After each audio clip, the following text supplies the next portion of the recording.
Assalamualaikum dan salam Malaysia Madani. Anda bersama saya Nur Zamri dalam berita semasa. Baik, kita mulakan dengan perkembangan ini. Sebanyak 99 buah rumah telah dibina di seluruh negara menerusi inisiatif Rumahan Veteran Angkatan Tentera Malaysia ATM sejak 3 tahun lalu melibatkan peruntukan 6.5 juta ringgit.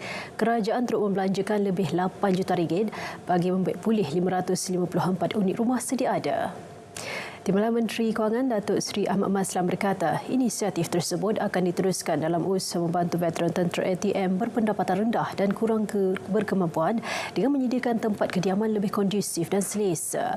Beliau berkata demikian selepas menyerahkan kunci rumah kepada 3 penerima terdiri daripada 2 veteran ATM dan seorang balu veteran menerusi inisiatif Perumahan Veteran ATM peringkat negeri Johor di Air Baloi Pontian. Sementara itu, veteran ATM dicadang dilantik sebagai jurulatih bagi program latihan khidmat negara PLKN 3.0 yang bakal dilaksana di kamp tentera di negara ini. Timbalan Menteri Kewangan Datuk Seri Ahmad Maslan berkata, kepakaran dan kemahiran dimiliki mereka boleh dikongsi dalam membantu melancarkan program PLKN itu nanti. PLKN yang dicadang dibuat di kamp-kamp tentera dijangka memberi peluang kepada veteran sebagai jurulatih. Selain 2,000 lantikan veteran sebagai ranger komuniti dalam membanteras pencerobohan hutan dan meningkatkan penguatkuasaan kawasan hutan simpan kelak.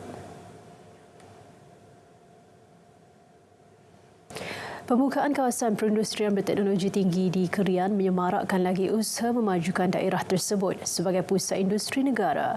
Menteri Besar Datuk Seri Saarani Mohamad berkata selain itu ia juga akan mempercepatkan proses pembinaan loji rawatan air LRA di Utara Perak bagi memenuhi keperluan pengairan padi di wilayah berkenaan. Binti Ahmad Dahlan. Sekarang pun memang kita dah nak buat kerana nak memenuhi permintaan pengairan padi. Tapi dengan adanya industrial park ini, we need a lot of water. So maknanya usaha untuk mempercepatkan water treatment di Northern Part of Perak ini akan menjadi lebih nyata.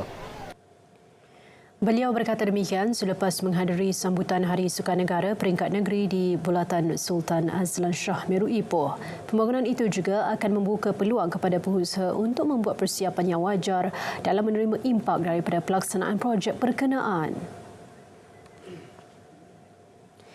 Baik saudara, 9 pusat pemindahan kekal PPK akan dibina bagi mempertingkat tahap keselesaan pusat pemindahan mangsa bencana. Pengarah Seksyen Pelaksanaan Operasi Agensi Pengurusan Bencana Negara NADMA, Datuk Muhammad Khairi Khairuddin berkata, PPK yang akan dibina di negeri berisiko tinggi banjir itu dijangka siap tahun hadapan. Kita telah mengenal pasti tempat-tempat dan sekarang ini dalam proses untuk spesifikasi apa yang perlu dilakukan di tempat yang telah dipilih.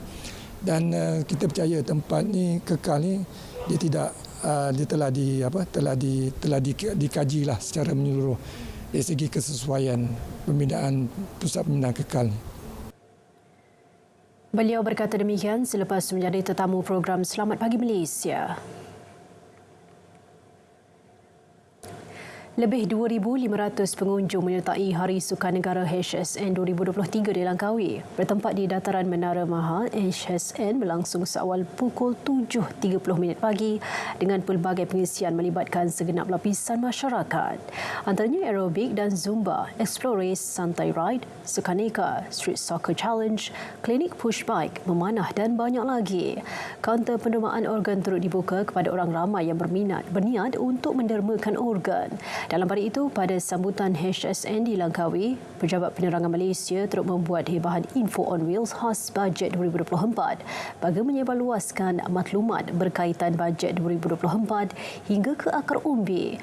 Hari Sukan ini bertujuan merakyatkan sukan dalam kalangan rakyat yang berbilang kaum selain menerapkan budaya bersukan dalam kehidupan bagi melahirkan rakyat yang aktif, sihat dan cergas. Sekian berita semasa. Assalamualaikum dan salam Malaysia Madani.